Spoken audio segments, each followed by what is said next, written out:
तो जय हिंद आप सभी को, जय श्री राधे राधे। तो जैसे कि मालूम है कि हम लोग का हिस्ट्री का क्लास चला है, इंडियन हिस्ट्री, जिसमें आपको हम मगध महाजनपद पढ़ा रहे। क्या पढ़ा रहे? मगध महाजनपद पढ़ा रहे, ठीक है।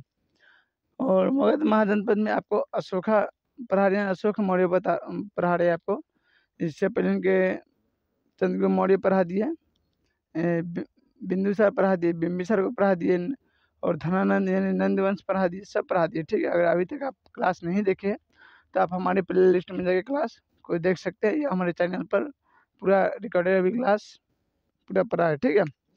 तो बता देना चाहता हूँ कि आप किसी भी कंपटीशन की तैयारी कर रहे हैं तो आप हमारे चैनल से जुड़ के आप free of cost GK GS, world map, Indian map की क्लास ले सकते हैं, ठीक है। तो चलिए हम लोग क्लास को आगे बढ़ाते हैं और क्लास को शुरू करते हैं, ठीक है बाबू। तो हम लोग क्या पढ़ रहे हैं बाबू? इतिहास को पढ़ रहे हैं और मगध महाजनपद पढ़ रहे हैं, ठीक। इसमें आपको अशोक मौर्य के बारे में पढ़ाया जा रहा है। देखिए, अशोक का जो जन्म हुआ था आज से लगभग 300 ईसा पूर्व पहले हुआ था। कब हुआ था? 300 ईसा पूर्व पहले, जो कि कहाँ हुआ था? पाटलिपुत्र में हुआ था। कहाँ हुआ था? पाटलिपुत्र में हुआ था 304 ईसा पूर्व पहले। ईसा पूर्व का मतलब होता है ईसा मसीह के जन्म से पहले के बात है। ईसा मसीह के जन्म के बाद 304, और उधर ईसा मसीह के जन्म से इधर लगभग 2025 चल रहा है, ठीक है। तो इतना आप जोड़ लीजिएगा तो आपका एक्यूरेट टाइम मिल जाएगा। तो चलिए कि मानिए कि रियल में अशोक मौर्य मगध के पर राज किए थे या नहीं किए थे, उसके बारे में जो साक्ष्य, जो प्रमाण मिलता है, उसके बारे में हम लोग बात कर लेते, ठीक है। तो सबसे पहले हम लोग देखते हैं बौद्ध ग्रंथ का, यानी बौद्ध ग्रंथ के अनुसार जो कि अशोक ने राजा बनने के लिए अपने 99 भाइयों का हत्या किया था। क्या था? 99 भाइयों का हत्या किया। देखिए बाबू, इतिहास को हम लोग इसीलिए पढ़ना चाहिए जो कि हम लोग का अतीत के बारे में जानकारी मिलता है। जो भारत के राजा महाराजा, बड़े बड़े मंत्री, बड़े बड़े लोग जो गलतियाँ किए हैं वो भविष्य में दोबारा ना हो, इसलिए इतिहास को यानी अतीत को पढ़ना जरूरी है, ठीक है। बात समझ पड़ने। तो इसीलिए आपको बता रहे कि अशोक ने राजा बनने के लिए अपने 99 भाइयों को क्या किया था? हत्या किया था, जो कि 269 ईसा पूर्व में अशोक ने अपने राजाभिषेक करवाया था। और राजाभिषेक कराने के 8 साल बाद, यानी 269 में उनका राजाभिषेक हुआ, और 8 साल बाद यानी 261 ईसा पूर्व में क्या हुआ था? कलिंग पर आक्रमण किया था। देखिए, इसमें ईसा पूर्व में क्या उल्टी गिनती चल रही है। जैसे आज हम लोग पढ़ते हैं ना कि सैकड़ा, 99, 98, 97, 96, 95, तो इस तरह का गिनती चल रहा था, ठीक है। तो उन्होंने राजा बनने के 8 साल बाद क्या किया, यानी 261 ईसा पूर्व में कलिंग पर अशोक ने क्या किया? आक्रमण किया था। और कलिंग पर आक्रमण की जानकारी जो है खारवेल के हाथी गुफा अभिलेख से मिलता है। कहाँ से मिलता है? हाथी गुफा अभिलेख, ठीक है। खारवेल, देखिए यहाँ खारवेल के हाथी गुफा अभिलेख से मिलता है, ठीक है। जिसे ये प्रमाणित होता है कि अशोक रियल में क्या था? मगध पर राज्य किया था और कलिंग पर आक्रमण किया था। क्या किया था? कलिंग पर आक्रमण किया था। कलिंग पर आक्रमण किया इस अभिलेख के अनुसार है, जो कि कलिंग आक्रमण के समय जो कि कलिंग के राजा थे नंदराज थे। कौन थे? नंदराज। कलिंग के राजा कौन थे बाबू? नंदराज थे, ठीक है। कलिंग में हुए भीषण नरसंहार को देखकर अशोक का हृदय परिवर्तित हो गया। क्या आपको लगता है कि कोई राजा, सपोज कीजिए कि आप ही हैं, जब आप मारपीट में उतरिएगा तो एक बार क्या आपका हृदय परिवर्तन हो जाएगा? मारपीट में जब आदमी उतरता है तो वो आदमी सबसे पहले अपना बचाव और दूसरों को नुकसान देखता है, यानी मार खाना कम चाहता है, मारना बेसी चाहता है।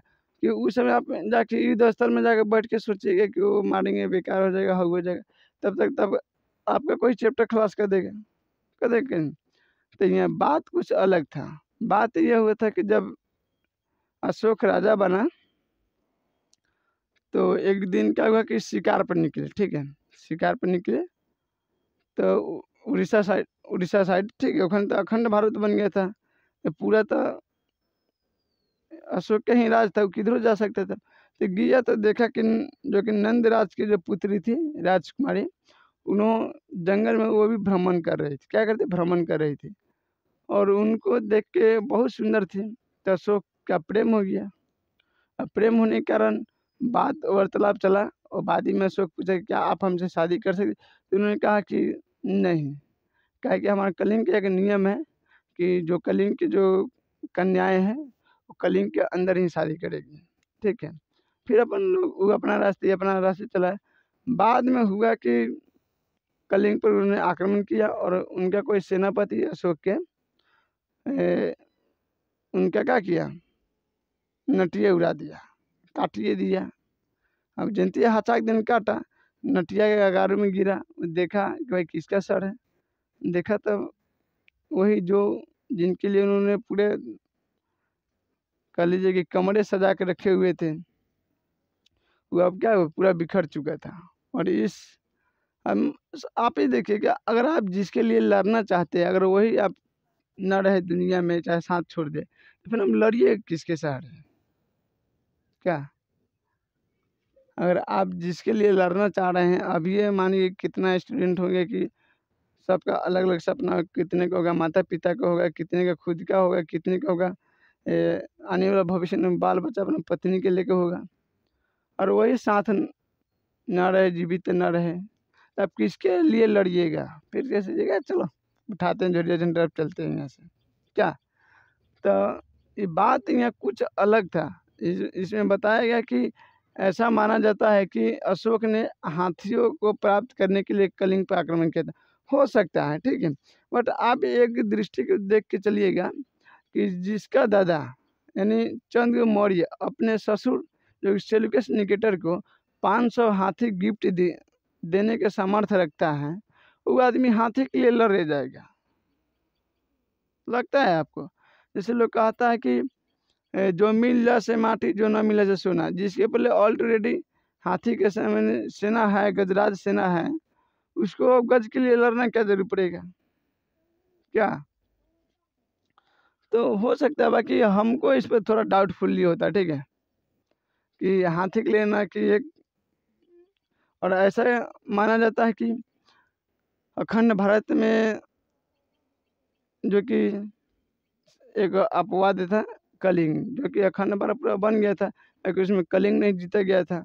तो कितने इतिहासकार कहते हैं कि कलिंग एक अपवाद था, इसलिए उसको हरा के अखंड भारत को पूरी तरह से बनाना जरूरी था।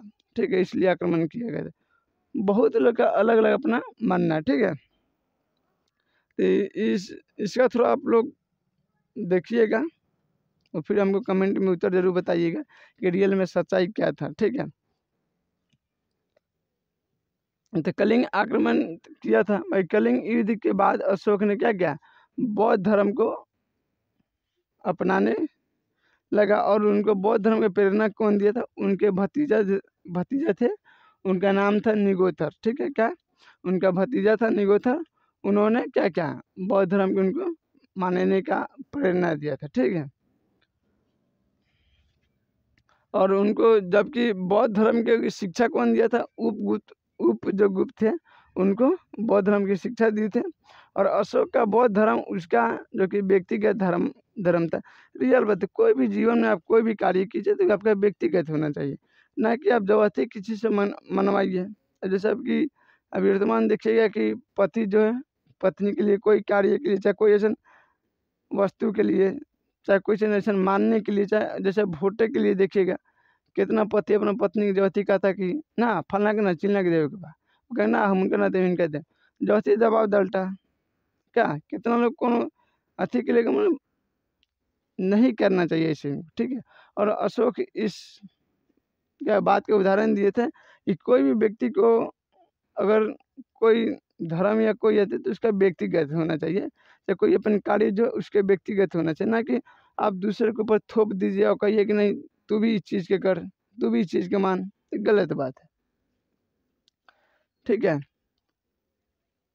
और उसने कभी भी बौद्ध धर्म को राजकीय धर्म घोषित नहीं किया।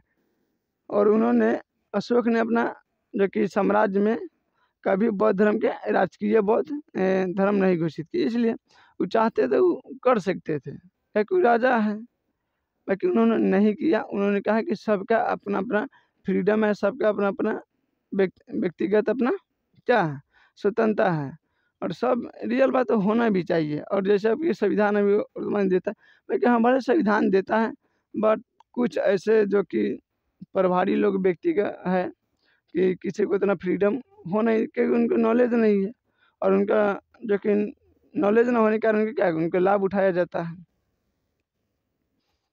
तो अशोक ने क्या किया कि हम इसको राष्ट्रीय धर्म नहीं घोषित करेंगे, जिसको मानना है वो माने, जिसको ना मानना है ना माने, ठीक है।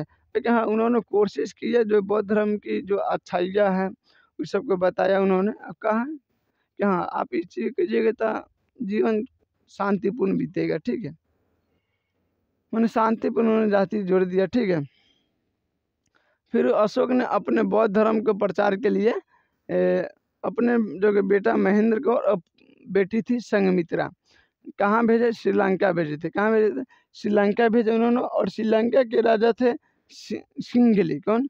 सिंघली उनके श्रीलंका के राजा थे, जो कि जैसे उनका अशोक के पिता थे आजीवक संप्रदाय को मानते थे, उसी तरह सिंघली थे वो भी संप्रदाय को मानते थे। लेकिन उन्होंने जब प्रचार बौद्ध धर्म को सुना, उन्होंने देखा उनके बारे में, अच्छाइयों के बारे में जाना, तो उन्होंने क्या किया, अब संप्रदाय को छोड़ के अब बौद्ध धर्म उन्होंने अपना लिया, ठीक है।